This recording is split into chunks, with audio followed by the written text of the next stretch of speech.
Hi there, welcome to the Chase and Ebenezer show, where we talk, play you tunes, and encourage you to be a weird artist. Kind of like we are. I'm Ben, and this is Heidi. And we get to talk about birds today. Birds. Ben likes birds. I do. I don't want to own one in the house, but I like birds. And it's sort of about birds, but it's kind of about really noticing things. A lot of what I've been reading lately has talked about the importance of noticing things. And if you're like me and you create stuff, you find yourself getting stuck. You get stuck. And what do you do when you get stuck? Whine. Some people get really depressed. They quit doing stuff, or they, So a couple weeks ago, I had to get ready to speak to some people. Ben's a preacher. I'm a preacher, so I got to preach, and I was just stuck on what to say. I didn't know what to say. I was having a lot of stress about it. A lot of people do like public speaking. It's really hard for people. Oh yeah, I've heard it's like the scariest thing in the world. I can sing in front of people and not be nervous about that, but when I don't know what that's like. Like, I have more anxiety speaking in front of this camera than I do playing music. It's so weird. Anyway, I was like, okay, I just need to take a walk. I need to quiet down. I need to clear my head. And so I took a walk, and I started noticing the trees. They were just beautiful. They were just kind of what they were. And I prayed. I said, hey, God, what would you want to say to me through the trees? And it was this reminder to be okay with just being myself, like the trees are okay being themselves. You don't think they worry about, my very good tree? I don't think trees have existential crises. I just don't think they do. You never know. I've seen Lord of the Rings. That's true. But most trees don't talk. Yeah. So... So anyway, that was an instance, and then really what kind of sparked this talk was a couple days ago. We'd gotten up in the morning, and I was in my own little world reading, and Heidi was in her world, and she's like, "Hey, do you hear the birds?" Apparently, that's what I sound like. And I was like, "Okay." And we stopped, and we just opened the screen door and just started listening. That's exactly what they sounded like. Yeah, our cats were fascinated at that point because they wanted to start listening to them too. And as I was listening to them, I was like, wow, their song is so beautiful. And they do that every single day, whether people are listening or not. I was like, huh. Wow, they're not really concerned about getting followers on Facebook or how good their voice sounds. They just enjoy making music because that's what they were created to do. So that has no connection to me as an artist, right? Does it? It absolutely does. Oh, okay. It absolutely does. That was my sarcasm. Okay. My sarcasm isn't always obvious. Ben has to really change his tone of voice, Yeah. Otherwise we don't always know that he's joking. I was joking. Okay. But yeah, just the idea that I get so fixated on how other people are perceiving me instead of just doing what I was made to do and enjoying that. So that inspired me. So yeah. Don't you have something about birds? I do. Since we were talking about birds, I decided to look up a poem. I tried to find one.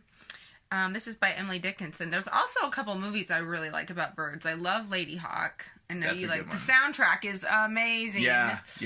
And we watched that one. Was it The Big Year? Is that the about one about the bird watching? It's really fun really, with Jack really Black, good. and it's just kind of cool too. So I like. You're forgetting like the best bird movie ever. Tell me. The Birds. Oh, The Birds by Alfred Hitchcock. You might not like birds after that, but oh man, it is so good. Yeah. So there's a lot of good bird movies just because they're cool and they're.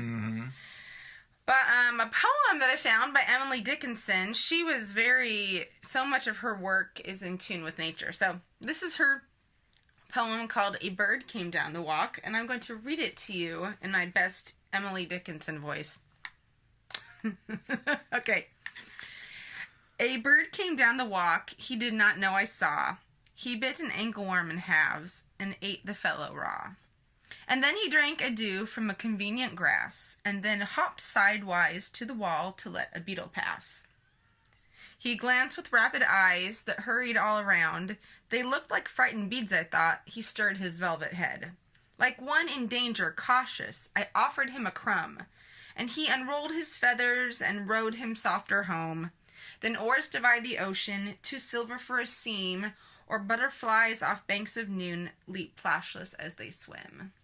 And I really like this poem because she's writing about a very specific bird, a very specific interaction, and I feel like I can actually just imagine her and the bird. I can really...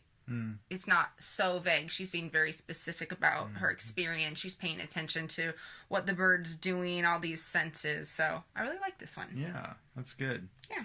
That's good. And as I think about birds, I instantly think of my grandfather. My grandfather, towards the end of his life, I know had at least 2 birds. Yeah. And that was my first time ever being around, like, on any, like... A domesticated bird? Well... The way he was with animals, it was more of a distressed bird because he did to birds what I do to cats. Oh, I like to bother them, okay. but it's his way of showing affection. Yeah. But yeah, he had 2 birds, and so I ended up thinking about him a lot. Yeah. And Here's his picture. Amazing. I hope man. you can see it with the glare. We're gonna upload this for our Patreon supporters, so if you want to see it up close, go to Patreon. And just $1 a month, us. and you can have special access to cool things. And we can make another Chasing Ebenezer album. That would be fantastic. That would be really cool. But anyway, as I was kind of thinking about what would the song be for this particular show, I was thinking about the song I wrote about him.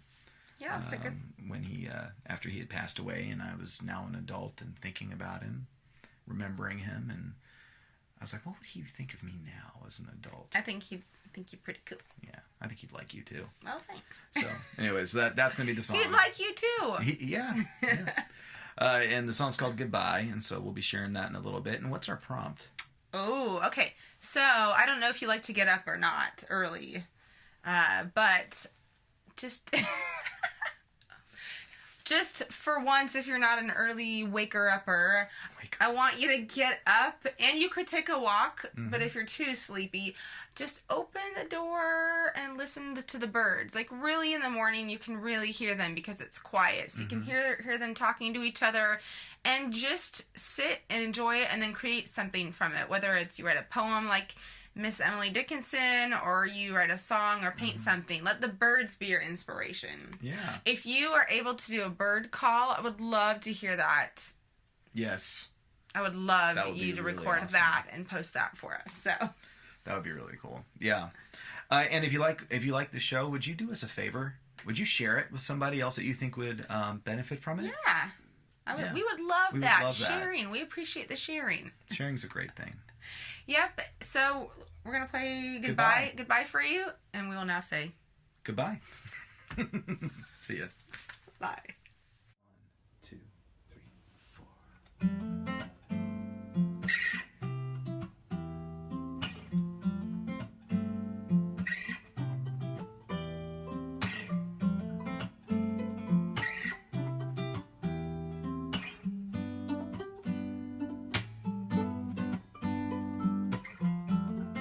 Sitting in the silence of the dark, between asleep and awake, you come on me with a force stronger than memory.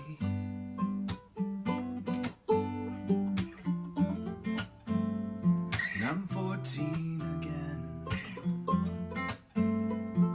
singing at the top of my lungs, on the way back to your house where time stood still.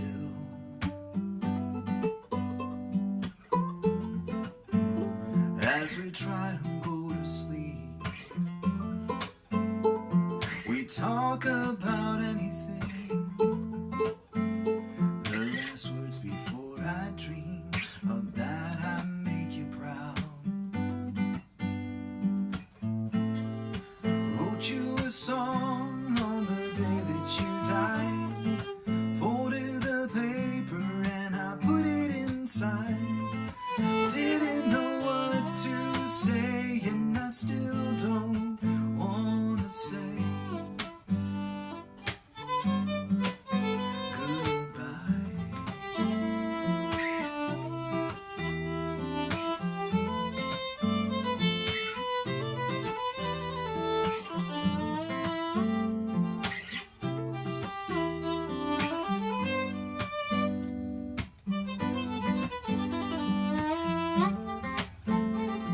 I'm almost 40 now. I've got a wife that you never met.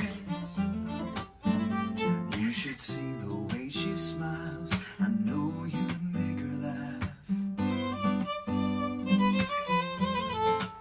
Still there's this question